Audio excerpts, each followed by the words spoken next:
Bueno, gracias Fabricio por acercarse a este espacio AWS en el marco de Smart City Santiago del Estero. Les presento a Fabricio Lancharini. Él es investigador del CONICET, es licenciado en Ciencias Biológicas de la UBA y la verdad que me encanta que te hayas acercado porque me interesa mucho tu ponencia respecto a nuestros modelos de aprendizaje. Me gustaría que nos cuentes un poquito más eso. ¿Cómo aprendemos hoy en el marco de la irrupción de la inteligencia artificial, que es como un nuevo paradigma, ¿no? Es difícil la pregunta, muy difícil. No la tenemos muy clara, pero estamos intentando ver cómo aprenden los alumnos o los nuevos alumnos, porque hay como determinados conceptos que los tenemos un poco aceitados, que es por ejemplo la comprensión lectora. O sea, hay un problema no en Argentina, sino en todo el mundo, de que la comprensión lectora decayó, ¿sí? Si vos lees en cualquier lado de los noticieros o las pruebas PISA, que evalúan muchos elementos de la matemática, dan para abajo, ¿sí? No en Argentina solamente, sino en otros países. Entonces, es la tecnología, es que los evaluamos distintos, es que leen de otra manera. Y bueno, la hipótesis mía, en la cual intento comprobarla en algún momento, espero que pronto, es que lo estamos evaluando de distintas formas, ¿sí? Nosotros evaluamos una comprensión lectora para personas que aprendieron de otra manera. Entonces, aprenden completamente distinto a otras generaciones. Y esas generaciones también, lo que se está viendo es que están cambiando muy rápidamente. Por ejemplo, yo tengo, no sé, becarios doctorales que tienen 25 años, 24 años, y dan clases a alumnos que tienen 20 años, que tienen 5 años menos. Y vos suponés que son de la misma generación y realmente no. O sea, hay 5 años de diferencia y hay dos formas completamente distintas de enseñar y aprender. Por lo cual imagínate el gap, la brecha que hay en una maestra de secundaria que puede tener 40, 50 años y un adolescente. Entonces, digo, tenemos que comprender o tenemos que intentar encontrar herramientas para acercar esos dos puntos, porque ya tenemos en la cabeza que ir a la escuela para un montón de adolescentes, bueno, puede ser que sea no tan estimulante, no tan divertido, o van a buscar un resumen mucho más rápido, no sé, leen fotosíntesis, no voy a leer fotosíntesis, voy a ir a buscar un video. Preguntero.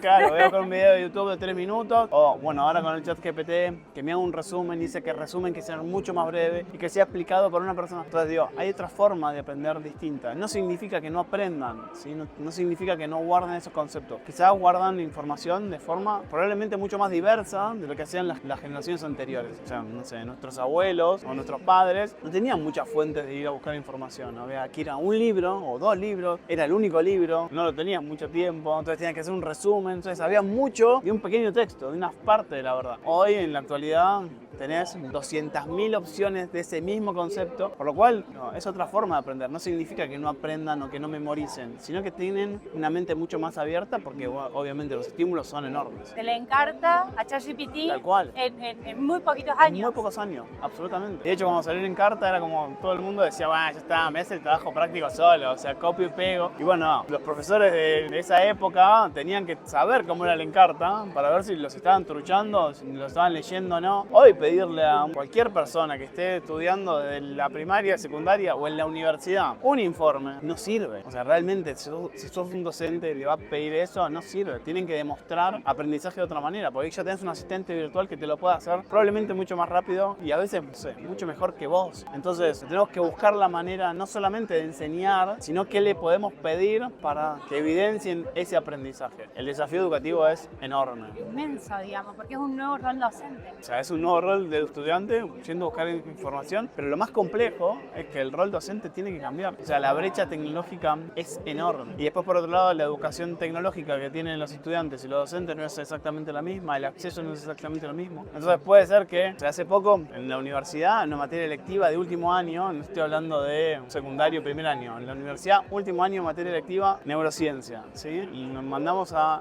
leer un paper, el docente le mandó a leer un paper, no, habitualmente lo que hace una persona es leerlo, ¿sí? O sea, si querés aprenderlo tenés que leer. Bueno, lo que hicieron fue ir al chat, decirle, no que lea el paper porque es bastante mal interpretando resultados científicos, sino que arme un podcast para un nivel científico elevado de 30 minutos.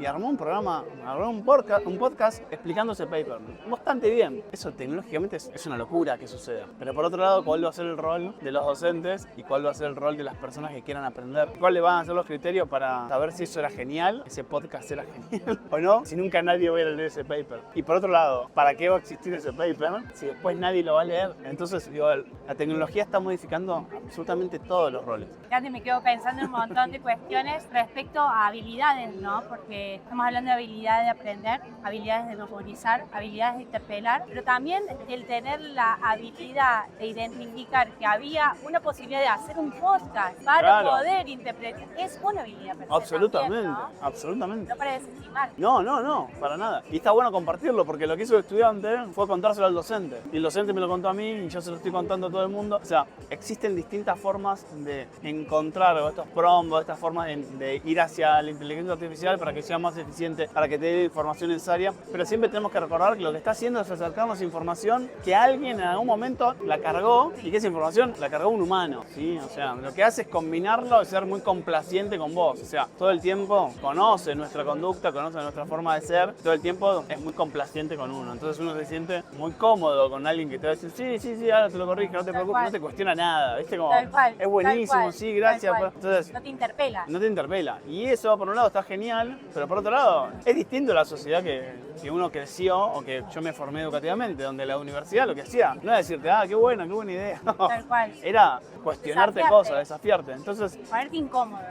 Eso no sé si es bueno o malo. Me comentaste que estabas trabajando en un modelo para poder optimizar los procesos de aprendizaje, poner la inteligencia artificial al servicio de cómo nuestro cerebro aprende. ¿Te contás más de eso? Tal cual. Me reinteresó. Sí, lo que estamos haciendo, nosotros nos dedicamos durante muchísimos años, ya no quiero decir cuántos, pero muchos años, a entender cómo funcionaba el cerebro en torno al aprendizaje. O sea, intentar saber cómo memoriza, cómo aprende, qué le gusta, qué no le gusta, qué le hace el estrés, qué le hace el bajo estrés, todos en entornos escolares o universitarios. Nuestros laboratorios fueron las aulas. Entonces sabemos un montón de elementos que ayudan, que promocionan, que mejoran y un montón de cosas que le hacen mal. Entonces esa información está en papers, en muchísimos papers y publicaciones que tenemos y datos. Eso muchas veces es muy difícil de implementar dentro del sistema educativo, porque yo soy biólogo, hago investigación, saco paper, pero después la implementación me cuesta. Entonces lo que estamos haciendo ahora es construyendo un asistente virtual que te ayude a estudiar mejor. Existen muchísimos en el mercado, hay muchos que te hacen resúmenes, que te hacen preguntas, que te mandan alertas, pero que la diferencia del nuestro es que te ayuda a tener determinadas capacitaciones que puede ser para un estudiante o para una empresa. Si necesito que estudien esto y necesito chequear, y la vuelta de rosca que le damos es que nosotros le metemos un montón de neurociencia. O sea, todo lo que nosotros tenemos de conocimiento se lo cargamos al programa para que te vaya diciendo cosas que ayuden al aprendizaje, para que evitar algunas situaciones. O sea, por ejemplo, se sabe muchísimo que el estrés agudo, cuando vos te pones muy nervioso, tu cerebro es como que se achica, el cuello hace como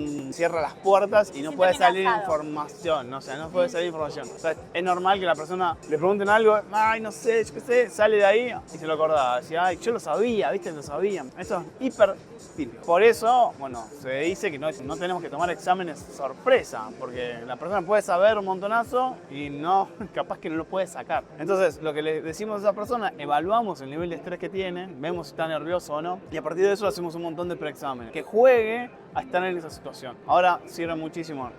En los documentales de Fórmula 1 se ven muchísimas personas que están pilotos, que no están manejando, pero están visualizando perfectamente la carrera. Con los movimientos, la visualización, se quedan quietos, hacen todos los movimientos y visualizan la carrera. Eso ayuda un montonazo porque tienen el ejercicio y preparan su cuerpo, predisponen su cuerpo a esa situación de estrés que van a vivir más adelante. Entonces lo que intentamos hacer es decirle, bueno, vamos a hacer un preexamen. Ese preexamen te va a preparar. ¿Te sentiste nervioso?